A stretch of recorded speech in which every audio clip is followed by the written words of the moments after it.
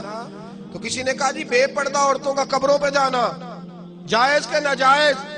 بریلی کے امام کا جو جواب ہوتا ہے ایک جملے میں پرو دیتے ہیں کئی کتابیں، کہا جائز کہ ناجائز؟ اعلیٰ حضرت فرمانے لگے یہ نہ پوچھ کہ بے پردہ عورتوں کا جانا جائز کہ ناجائز، یہ پوچھ کہ اگر بے پردہ عورت جائے گی تو اس پہ لعنتیں کتنی برسے گی. مجھ سے لعنتوں کی تعداد پوچھ، پہ لعنت کتنی برسے. تو کہا حضور پیر بھی تو باپ کی طرح ہوتا ہے. فرمایا باپ تو نہیں نہ ہوتا، باپ کی پیر سے پردہ واجب ہے، اور پردہ کر کے جائے اور بقدر ضرورت جائے، جتنا کہ عورت کو اجازت ہے ڈاکٹر کے پاس جانے کی، اس سے زیادہ اس کو اجازت وہ بوڑھا ہو یا جوان ہو. یہ فاضل بریلوی کے فتاوی جات ہیں، یہ اعلیٰ حضرت کے نظریات ہیں، ایسی کوئی گنجائش نہیں. جاگ رہے ہیں آپ حضرات؟ ادھر دیکھیں میری بات پہ توجہ فرمائے بھائی. انہوں نے تصوف اور طریقت کے حوالے سے، اعلیٰ حضرت کا پیر خانہ تھا مارہرہ شریف، وہاں باقاعدہ مرید تھے، اور اتنے تگڑے مرید تھے کہ پیر صاحب نے کہا کہ کبھی کوئی 2 جانور مل جائے نا، حفاظت کرنی ہے جانوروں کی، تو اعلیٰ حضرت اپنے 2 بیٹوں کے گلوں میں رسیاں ڈال کے لے گئے. اتنے تگڑے مرید تھے، عقیدت اتنی تگڑی تھی. ساری زندگی پیر صاحب کے گھر کی طرف پیر نہیں کیے، لیکن شریعت کا جو دامن تھا اس کا بھی کمال بڑا انوکھا تھا. پیر صاحب کے ایک پوتے تھے، وہ اعلیٰ حضرت سے ملنے آئے تو 2 انگوٹھیاں پہنی ہوئی. کنیاں جائز نے مرد نے؟ سارے بولے. تے پیر صاحب نو کنی جائز؟ 3 نہیں جی 4.5 ماشی. 4.5 ماشی کی ایک انگوٹھی ایک ناگ والی، اس سے زیادہ جائز ہے؟ تے پیر صاحب نو کنیاں جائز نے؟ ہونے سارے ہاتھ پرے نے، کہندے بابا پہنچی ہے، 2 دخج پہنچی آئی. لا حول ولا قوت الا باللہ. ہے کوئی بات کرنے والی؟ ایک ادھر پہنچ گیا ہے، چھپڑ کنارے بیٹھا ہے جی اس لیے پہنچ گیا ہے. اس تماشوں سے باہر آئے آپ اور حقیقت کی طرف توجہ فرمائے، حقیقت کی جانب. ایک صاحب نو میں کیا انگوٹھی کہندے میں دم کرائی ہے. میں کیا دم والی بھی نہیں ہو جائز ہے؟ دم تو کدھر سے کرا کے آ گیا؟ کس نے تجھے کہا چھلے پہننے؟ جتنا لویا زیادہ اٹھانے لگ جائے اتنا بڑا مرشد بن جاتا ہے. بالکل بچے اس چیز سے 100%. اور آپ کہیں کچھ بھی فرق نہیں ہوتا. آپ کہیں میں کہہ دیتا ہوں میرے سے کوئی ہاتھ میں لائے 2 انگوٹھ میں کہتا ہوں ایک ڈال یار، کیوں یہ تم نے کام کیا ہوا؟ تو پیر صاحب آئے، پیر زادے کون؟ پیر صاحب کے پوتے اعلیٰ حضرت کے پاس، تو 2 انگوٹھیاں پہنی ہوئی تھی. فرمانے لگے حضور اگر مہربانی کریں تو ایک مجھے نہیں دے دیتے تحفے میں؟ نے کہا جناب لے لے، سمجھانے کا طریقہ دے لیں. انہوں نے دے دی.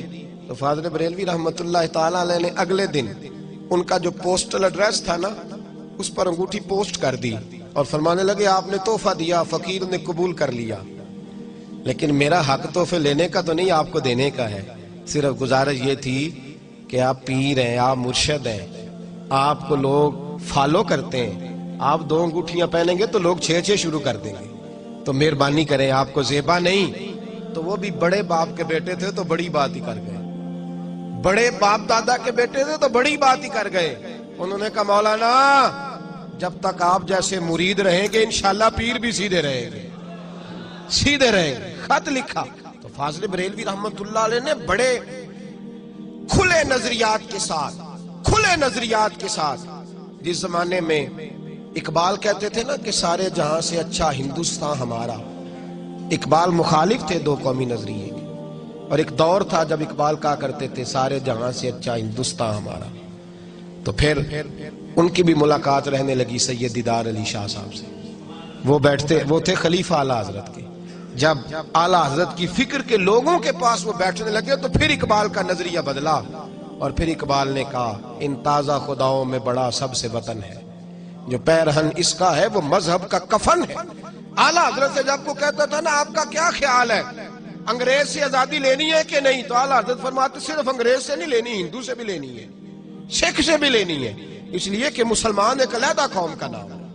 اور پوری دیانتداری کے ساتھ اعلیٰ حضرت رحمت اللہ تعالی علیہ سختی کے ساتھ پابندی کرتے تھے کہ مسلمان آپس میں تجارت کریں، اپنے آپ کو مضبوط کریں، دستور حیات دیا کرتے، اور بحیثیت مسلمان لیڈر کے لوگوں کو اصل روح سے آگاہ فرمایا کرتے۔ بہت بڑے مالدار تھے، بہت بڑے عالم تھے، لیکن اس سے بڑے انسان تھے، اعلیٰ حضرت نے 1000 سے زیادہ کتابیں لکھی ہیں۔ کتنی؟ 30 جلدوں میں فتاوی رضویہ اعلیٰ حضرت کا، اور ان کی کتابوں کا کمال یہ ہے کہ ایک کتاب کو اگر کھولا جائے تو شاید کئی جلدیں ایک کتاب کی بن جائے، اتنا بڑا شخص۔ اور پھر کتابیں بھی ایسی ویسی نہیں، ہر کتاب لکھی تو پھر اس کتاب میں دلائل کے اتنے انبار لگائے کہ کوئی پہلو تشنا نہیں چھوڑا۔ 6 گھنٹے روزانہ لکھنے میں لگاتے تھے، اور آپ فرمایا کرتے تھے میں سنتیں غیر معقدہ چھوڑ بھی دوں نا تو میں دین کا کام کرتا ہوں، شریعت مجھ پر مواخذہ نہیں کرتی، لیکن فرماتے تھے غیر معقدہ تو دور رہی، میں نے کبھی نفل بھی نہیں چھوڑے۔ اعلیٰ حضرت رحمت اللہ تعالی علیہ بڑے پرہیزگار۔ میرے اس زمانے میں سب سے زیادہ نقصان غریب کا ہوا ہے، اس کی پیر صاحب کے آستانے پہ بھی کوئی عزت نہیں۔ ہماری جو مذہبی محفلیں ہیں نا، ان میں بھی سامنے وہ لوگ بٹھائے جاتے ہیں جو 100 کی دتھی نوٹوں کی لے کے آتے ہیں۔ اس محفل کی صدارت بھی ہم امیروں سے کراتے ہیں، ان محفل کی یہاں بھی لکھا ہوتا ہے فلان چودھری صاحب اس کی۔ یہ ہمارا کوئی ارادہ نہیں تھا تحریک اصلاح معاشرہ قائم کرنے کا، مختلف جگہوں پہ پروگرام ہوتے تھے تو مجبوری پر کس کا نام لکھنا جی نیچے، تو یہ ناموں کے بڑے رٹے ہوتے ہیں، تو ایک چھوٹا سا نام دے دیا، میں نے کہا یہ لکھ لیا کرو یار نیچے، بات ختم ہو گئی۔ یہ نام کے چکر سے باہر نکل۔ میں خود اپنے ساتھیوں سے کہتا ہوں میرا نام لکھے بغیر بھی جہاں گزارا ہوتا ہے نہ لکھا کرو، نام تو مٹ جاتے ہیں، کچھ وقت ہے مٹ جائیں گے، ہم بھی ختم ہو جائیں گے، نام یہ نعرے شارے یہ سب ختم ہو جاتا ہے، کچھ بھی نہیں رہتا۔ لیکن اعلیٰ حضرت فرماتے ہیں بے نشانوں کا نشان مٹتا نہیں، مٹتے بھی نام ہو ہی جائے گا۔ بے نشان کر دے اپنے آپ کو، پھر تیرا نشان نہیں مٹے گا۔ تو بھائی اعلیٰ حضرت رحمت اللہ علیہ غریب پرور بڑے تھے، بیواؤں کے، یتیموں کے، غریبوں کے ماہوار وظائف لگائے ہوئے تھے اور گھروں تک پہنچا کے آتے تھے۔ سید ایوب علی رضوی صاحب آپ کے خلیفہ ہیں۔